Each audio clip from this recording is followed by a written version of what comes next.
In this edition of Performance in Focus, I'm diving into the Group 1 Turnbull Stakes, which is likely to prove the most influential form line of the entire spring.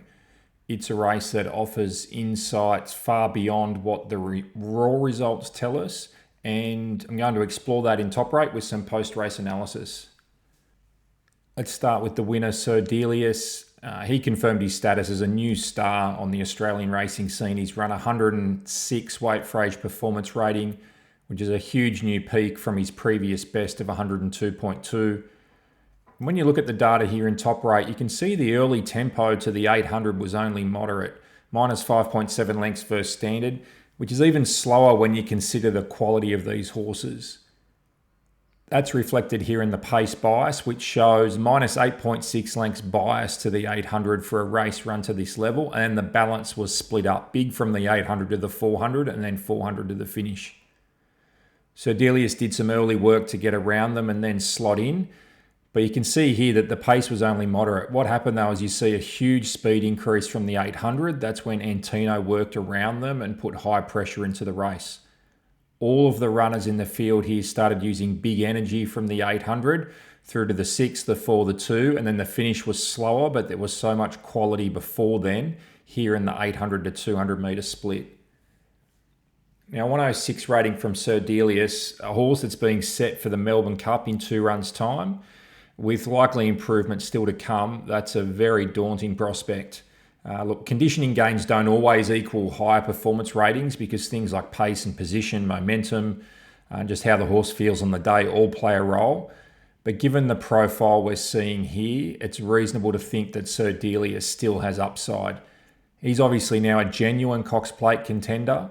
And looking beyond that, if he can produce that 106 figure carrying 55.5 kilos in the Melbourne Cup, then all of his rivals, including Al Riffa, are going to need a big new peak to beat him. Now let's talk about Antino, who was outstanding in defeat. He ran a 104.1 rating here after having a tough run. He was 3 wide without cover early, even though the speed wasn't strong, but he then rolled forward from the 1,000, and he was the one who actually injected this high pressure into the race from the 800 metre mark. Now, despite doing that work, he fought strongly in the straight. He was holding off all the challengers except Sir Delius, whose stamina may have just told late, and perhaps Sir Delius had just a little bit better grounding coming off runs at 1,600 and 1,800 as opposed to 1,400 and 1,600. So just looking at Antino's form, you can see here he ran 106.5 winning the Melbourne Cup back in the winter and 107.2 here in last year's Toorak.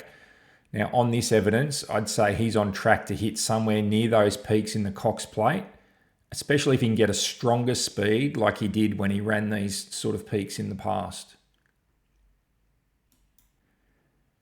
Now let's go to Via Sistina, who finished 3rd, beaten 2.2 lengths with 103.5 rating. There's so much to unpack here. Now look, to the eye, it might have seemed flat for a $2.60 favourite, but I think the deeper you go, the more that you see there's absolutely nothing wrong with her run. I want to point out that at the 800 metre mark, she was 5 lengths off the lead here in a race that had only gone at a very moderate speed to that point. And if you look at where the two that finished in front of her were, so Delius was 2.7 lengths closer at the 800, Antino was 3.1 lengths closer. They were far better placed when the sprint went on, remembering that there wasn't much work to do to that point. Via Sistina was exposed widest on the bend from the 600, with the pace in that section was well and truly hot by that point.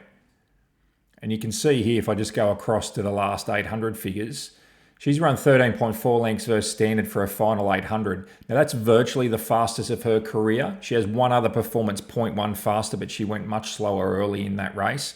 So she's run the last 800 realistically about as fast as we could possibly expect.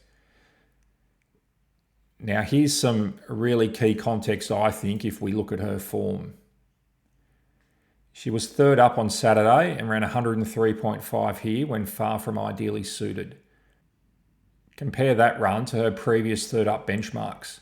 In the autumn here, she ran 104.5, winning the Randwick Stakes, with the benefit of going a little quicker to the 800 metre mark than she did on Saturday, and she was also closer, just 3.2 lengths back at the 800 instead of 5 lengths. From that run, she went fourth up into her grand final, the Queen Elizabeth. She peaked at 107.5 and won in dominant style. And let's go back to the spring of last year where she won this race, the Turnbull Stakes, with 104.3 rating. She was 6 lengths back there, further on Saturday, but look how much stronger and more suitable the early pace was here.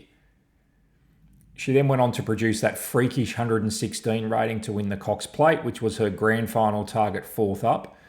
And even if I say there was something just unknown about that track incident and the extra work she did, which helped her run that 116, she followed it up here with 107.5 rating when she won the Champion Stakes, which is what she did in the autumn. So this 103.5 on Saturday, which she ran when less suited by pace and position than she has been third up in previous preps, more than explains why she might have just been, 1 point or a little bit less than that below what she's done third up. I think when you look into it that way, you can easily say she's just tracking beautifully to hit her top again next start in the Cox Plate. And even setting aside that freakish 116 performance, those two 107.5 ratings are well within her reach. And if she can progress towards that level, she's right in the Cox Plate. I also have to mention Half Yours here. He was 6 lengths back on Saturday, horribly suited by the pace. But just look at his work across the final 800 metres here. Just huge stamina traits. He's run, looking over to the right here, 14 lengths above standard, the best in the race. When some of these other horses were starting to feel the effects in the last 200, he's still surging. Really, really strong late, above standard. He couldn't be better set up for the Caulfield Cup in 2 weeks' time. So I think the key message to take out of the Turnbull in reference to the Cox Plate is that Sir Delius, Antino and Via Sistina are all trending towards peak form for that race.